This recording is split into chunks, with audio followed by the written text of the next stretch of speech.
Good morning, my dear children. Welcome to the part 1 of today's session.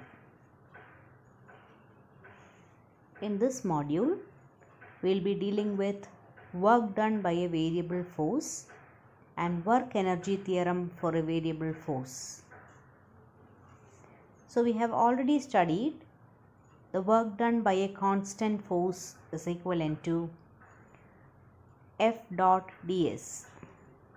Suppose if the force and displacement are not constant, that is, they are varying, let the relationship between force and displacement be represented by the curve given in the figure. In order to get the work done, we can divide the area under this curve into small rectangular segments and calculate the area of each segment. The area of each segment will be f of x into delta x. Let xi be the initial position and xf be the final position of the particle. So, from the figure we can write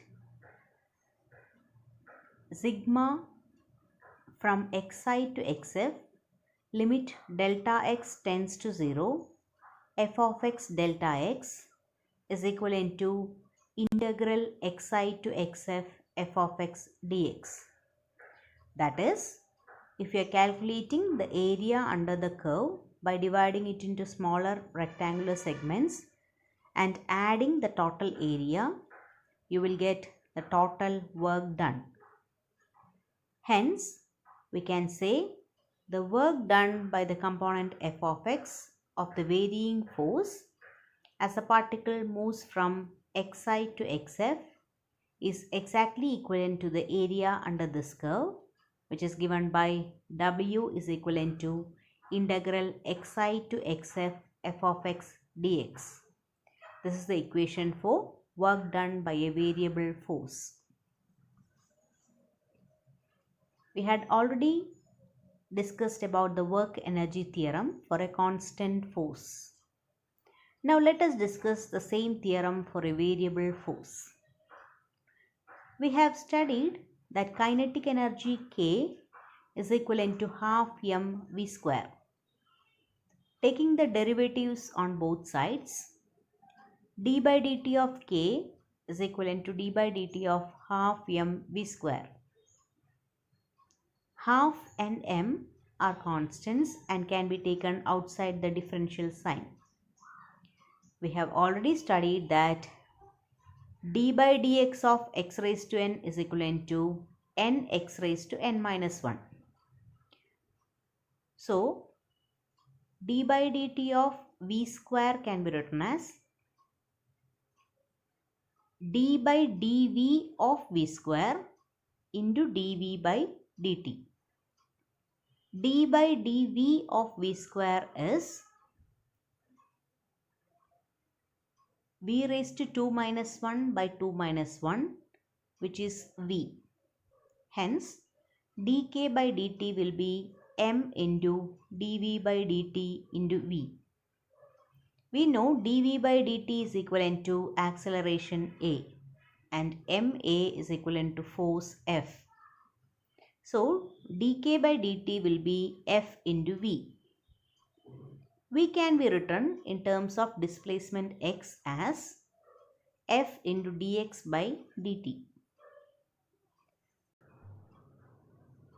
Ignoring dt on both sides of the equation, we get dk is equivalent to f dx. Integrating the above expression, we get integral ki to kf dk is equivalent to integral xi to xf f of x dx.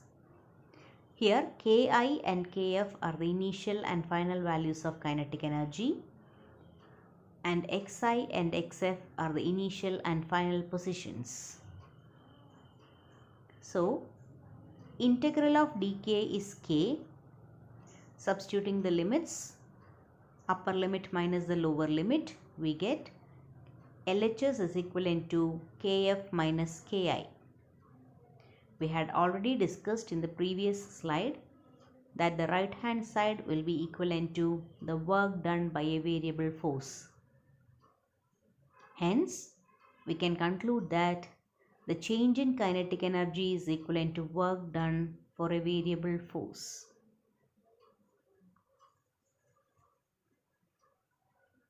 In other words, we can say half mv2 square minus half mv1 square is equivalent to work done by a variable force. Hope you have understood about the work done by a variable force and work energy theorem for a variable force. Thank you, dear students.